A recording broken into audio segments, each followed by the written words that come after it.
Bonjour à tous, bien-aimés, je vous invite à partager un passage dans Colossiens chapitre 3, que je vais lire dans la version du Semeur. Il nous est dit ceci: mais à présent, débarrassez-vous de tout cela: colère, irritation, méchanceté, insultes, propos grossiers qui sortiraient de votre bouche. Ne vous mentez pas les uns aux autres, car vous êtes dépouillés de l'homme que vous étiez autrefois avec tous ses agissements. Et vous vous êtes revêtus de l'homme nouveau. Celui-ci se renouvelle pour être l'image de son Créateur, afin de parvenir à la pleine connaissance. Je vais peut-être relire même à partir du verset 5. Faites donc mourir tout ce qui dans votre vie appartient à la terre, c'est-à-dire l'inconduite, l'impureté, les passions incontrôlées, les désirs mauvais, la soif de posséder qui est une idolâtrie.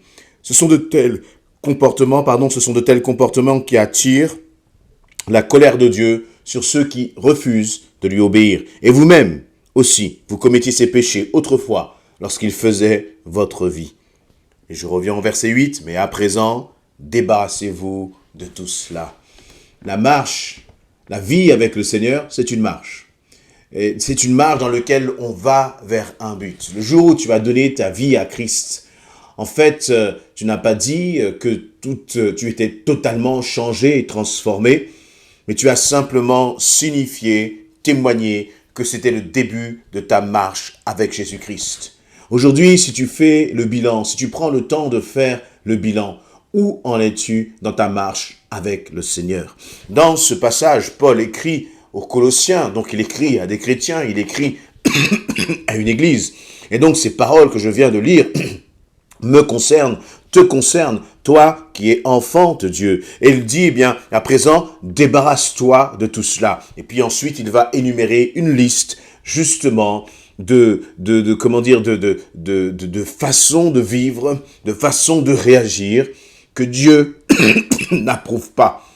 Et dans cette expression, débarrassez-vous de tout cela, il est clair qu'il nous appelle à rejeter toutes ces choses, à ne pas chercher des excuses en se disant qu'en fonction des circonstances, c'est normal que j'ai réagi de telle façon. Parce que Seigneur, tu as vu comment il m'a parlé. Tu as vu, Seigneur, ce qu'il m'a dit. Et donc c'est pour ça que j'ai réagi. Non, le Seigneur dit débarrasse-toi, débarrasse-toi. Et lorsque le Seigneur dit débarrasse-toi, il ne demande pas aux autres de te débarrasser de ce qui ne va pas dans ta vie. Le Seigneur ne dit pas aux autres de te débarrasser de ta colère. Le Seigneur ne te dit pas qu'il va te débarrasser d'ailleurs de ta colère. Et c'est intéressant cela. Le Seigneur ne te dit pas qu'il va te débarrasser de ta colère. Il dit débarrassez-vous de tout cela. C'est à toi de te débarrasser de tout ce qui entrave ta marche avec le Seigneur. Si je disais tout à l'heure dans cette marche, si tu fais le bilan, où en es-tu? As-tu l'impression d'avancer? As-tu l'impression de progresser dans ta communion avec le Seigneur, dans ton amour pour le Seigneur? Ou as-tu l'impression de stagner? Et je ne parle même pas de reculer. Parce qu'avant avant de reculer, il faut déjà commencer par stagner. Et si déjà dans ta vie spirituelle, tu as l'impression de tourner en rond, tu as l'impression de ne pas progresser, tu as l'impression de ne pas avancer, c'est-à-dire que cela signifie que tu es déjà en danger. Et Paul va dire, débarrasse-toi de tout cela, de tout ce qui vient entraver ta course, de tout ce qui vient corrompre ton intimité avec le Seigneur. Pourquoi? Eh bien, parce que tu es revêtu de l'homme nouveau. Et souvent, nous disons, eh bien, nous récitons de Corinthiens 5, 17, voici, nous sommes une nouvelle créature et les choses anciennes sont passées. Oui, tu es une nouvelle créature. Oui, tu as été une nouvelle créature. Mais est-ce que le nouveau est toujours nouveau en toi ou est-ce que le nouveau est déjà devenu ancien? Ce que je veux dire par là, c'est que le jour où tu as donné ta vie à Christ, tu as vécu une conversion profonde, certainement.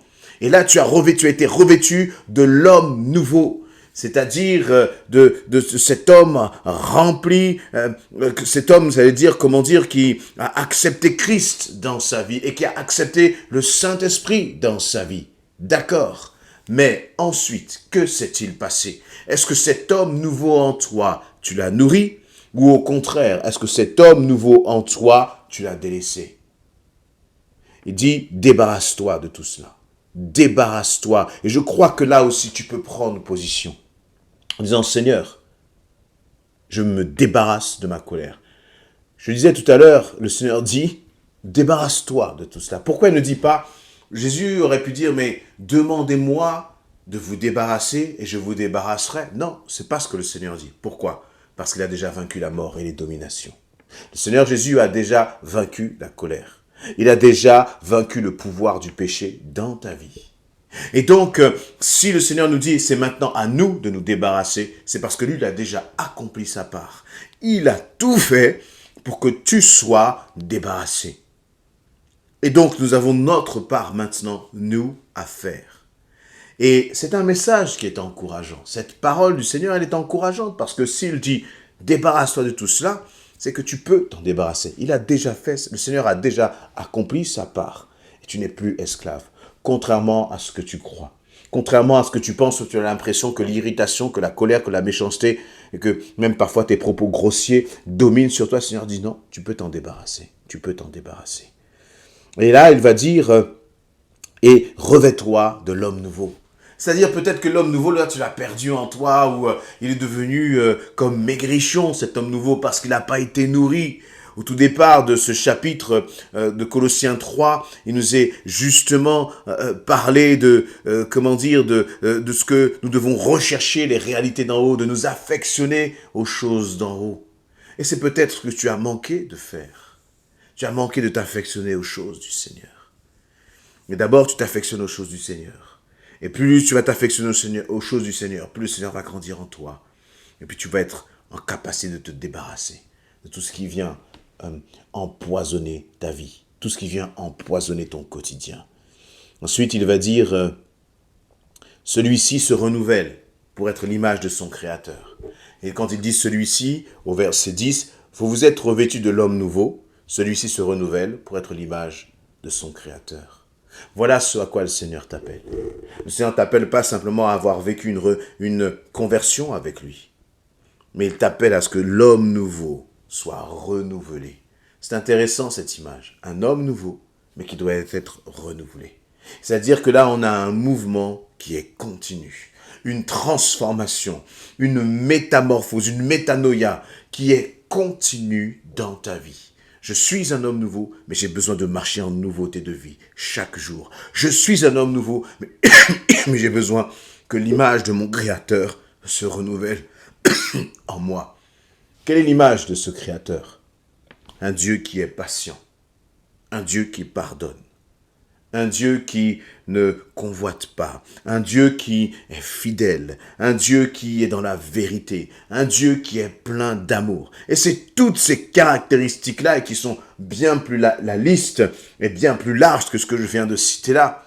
Mais ce sont ces caractéristiques-là que le Seigneur, en fait, a placé en toi, dans l'homme, la femme nouvelle qui est en toi, parce que tu appartiens à Christ. Et est-ce que tu le nourris, cet homme? Chaque jour, chaque instant, chaque moment. Est-ce que tu te réjouis de dire, Seigneur, toi le Créateur, je crois que tu te renouvelles en moi. Toi le Créateur, je veux te laisser régner, dominer en moi, dans mon cœur et dans mes pensées. Toi, le Créateur, je veux apprendre à agir comme toi, à me comporter, Seigneur, d'une façon qui t'honore, d'une façon qui est digne de toi. Et plus tu vas avancer. Il dit, car celui-ci se renouvelle pour être l'image de son Créateur, afin de parvenir à la pleine connaissance. Toujours dans ce verset 10. Qu'est-ce que c'est que cette pleine connaissance? La pleine connaissance, c'est une connaissance qui n'est pas théorique, mais qui est pratique. Ce que je veux dire par là, c'est qu'il y a beaucoup de choses que nous connaissons d'une façon théorique. Il y a beaucoup de choses que nous savons et qui se trouvent dans la parole de Dieu. Mais quand on commence à réellement les vivre, c'est là qu'on se dit, ah, maintenant je comprends, maintenant je connais. Par exemple, vous entendez parler de l'amour de Dieu, et là vous entendez parler du pardon. Et vous savez ce qu'il faut faire au niveau du pardon. Mais la réalité, c'est que tant que vous n'avez pas réellement pardonné, vous ne pouvez pas comprendre réellement le sens du mot pardon. Et vous ne pouvez pas comprendre quels sont les bénéfices du pardon. Parce qu'il y a un temps face au pardon, eh bien, où on est en lutte, où on est en résistance. On se dit non, je ne peux pas pardonner, c'est trop facile, Seigneur. Et puis finalement, quand on décide de dire, Seigneur, je vais faire ta volonté. Seigneur, je vais pardonner comme toi tu me demandes de pardonner. Puis là, lorsque vous commencez à pardonner, vous commencez réellement à comprendre alors pourquoi le Seigneur vous avait demandé de pardonner. Et vous commencez réellement à goûter combien le pardon est bon, combien accorder le pardon est bon. Et là, vous commencez à rentrer dans une réelle connaissance du pardon. Mais pour rentrer dans cette connaissance du pardon, il faut sortir de la théorie et rentrer dans la pratique. Et je crois que dans chacun des domaines de ta vie, le Seigneur veut t'amener à rentrer dans la pratique de la parole de Dieu. Seigneur, tu me demandes de ne pas me mettre en colère. Peut-être que tu as besoin de réfléchir sur les raisons qui font que tu te mets en colère. Parfois, tu démarres, comme on dit, au quart de tour parce que l'on t'a dit une parole qui ne te plaît pas. Et toi, lorsque tu entends cette parole, tu as comme peur de perdre la face devant les autres. Et comme tu ne veux pas perdre la face, ou comme ça réveille des choses en toi peut-être qui étaient enfouies là, eh bien tu te mets en colère. Parce que tu crois que tu as besoin de te défendre par toi-même. Ou tu as l'impression qu'à travers ce qu'on t'a dit, eh bien ça te rabaisse. Et là, il y a une forme d'orgueil qui va te pousser à réagir. Il y a une forme d'orgueil en toi qui va te pousser à dire « Moi, on ne me parle pas comme cela. Moi. » Alors que je crois que le Seigneur nous demande de nous humilier. Et dire « Seigneur, peu importe ce que cette personne dit, ça n'a pas d'importance. Ce qui compte, c'est ce que toi tu dis, Seigneur. » Et vous voyez là, on commence à rentrer dans une attitude d'humilité face à la colère. On commence à rentrer justement avec dans une attitude où notre cœur est humble. Et ça, c'est le cœur du Créateur. Ça, c'est un cœur qui ressemble à celui du Créateur. Et là, tu commences par ta réaction. Alors, à nourrir l'homme nouveau qui est en toi, la femme nouvelle qui est en toi. Et à partir de ce moment-là, plus tu le nourris, plus l'homme nouveau va grandir en toi. Et plus tu vas réellement connaître le Créateur. Et tu vas sortir de la théorie pour entrer dans la pratique de la parole de Dieu. Le Seigneur te dit, débarrasse-toi.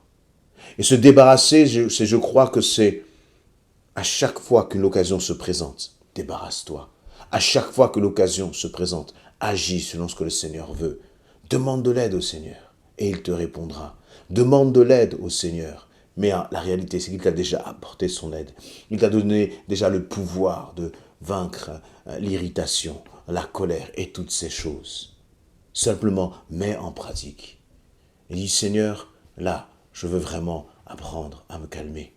Là, je veux vraiment apprendre à ne pas faire attention. Aide-moi, Seigneur. Mais pour que tu puisses arriver à cela, il faut que lorsque tu te lèves le matin, tu cesses de négliger la présence de Dieu, mais qu'au contraire, tu te caches dans sa présence. Tu prends du temps dans sa présence. Et lorsque tu prends du temps dans sa présence va t'accompagner tout au long de la journée. Et lorsque tu vas te retrouver dans une situation justement où tu vas être poussé peut-être à bout, la présence de l'Éternel sera là. Et tu entendras la voix du Saint-Esprit te parler et te dire « Calme-toi, mon enfant, je suis avec toi, tais-toi. » Et au moment où le Saint-Esprit te dira de te taire, qu'est-ce qu'il faudra que tu fasses? Il faudra que tu te taises. Il faudra que tu laisses l'homme nouveau en toi, parce que tu es une créature nouvelle en Jésus-Christ. Et cette créature nouvelle, elle a besoin de s'exprimer en toi, à travers toi. Ne laisse plus la chair te dominer, ne laisse plus la chair parler, mais laisse la créature nouvelle de Christ en toi s'exprimer pleinement. Et tu verras combien, toi le premier, tu vas être béni. Parce qu'à chaque fois que tu te mets en colère, c'est toi qui es détruit le premier. Mais à chaque fois que tu marches sur ta colère, à chaque fois que tu domines sur ta colère, c'est l'homme nouveau qui est pleinement renouvelé en toi. Et toi, ton cœur est rempli de joie parce que tu sais que tu auras agi comme ton Créateur le veut et à l'image de ton Créateur. Amen.